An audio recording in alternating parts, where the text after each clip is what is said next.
Shukran sana. Osekadho gi saa Kenny Judy ni nene yo machal nade chal mar Nadco. Gima nyalo wacho en ni Kenya wan gi papers maber to wanyalo bedo piny mwalos gimoro ma ka wa present to ng'ato mor godo lakini wase master the art mar stumbling. Ok wadwa sudo mbele, wadwa tero saa, wadwa miyo geno.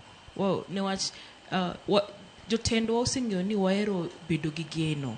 Ne bende king'eyo wa maber wan jok ma ohero weche we are Christians. Ineno. Koro geno no and one of the key things ma nikodwa Africans ama nikodwa Kenyans. To mae gima jotendwa osefwenyo.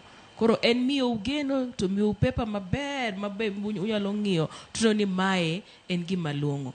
To bedo ni jotelo do bedo gi UDA do bedo gi ODM, at the end of the day magi gin brands mami ni mae iakai to mae iakai, but at the end of the day utiyo ne Kenyans. Koro onego bed ni jogi duogo piny to bede drawing board. Or giwe miyo wa promises mar ni Nadco duogo because all of these things pesa nitiere mwatiyo godo kar kae. Pesa mineno watiyo godo kar kae. Reports magineno gidwa miyo wa gite. There's one most key report ama there's one more key tich monego bed ni gitiyo. And making sure ni nyithindo dhi e school to bende subtal bende tiyo maber to bende jo wananchi nyalo be yudo tich maber. Reports te magidwaro miyo wagi and it's high time mondo gichak tiyo. Ka gichako gini 2024, one 2026, next year wachako election.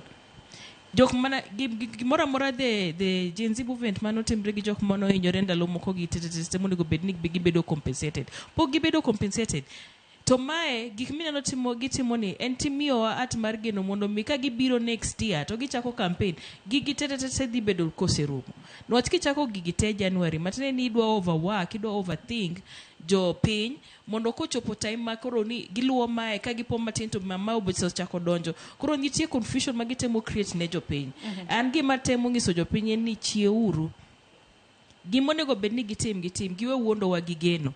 Ken kamano to bas walal pacho to wawe bedo gi geno. Niwach geno ni ema tero wa kamarach tema geno ni ema jotendwa oseng'eyo. To be ema jotendwa temo thiro wa godo ka gin mfuko gi to medo. Koro kisiere duogo mar Nadco gi lalruok mabede koro dhi nyime. Duogo ni boko nego bed kata ni giwacho nego bed ni gimiyo wa report mani ne gisebedo to mae gima gikelo. Koro kar mondo ginyiso ok onego bed ni ginyiso kata anything about duogo. Onego bed ni waneno the fruits of bedo mar Nadco.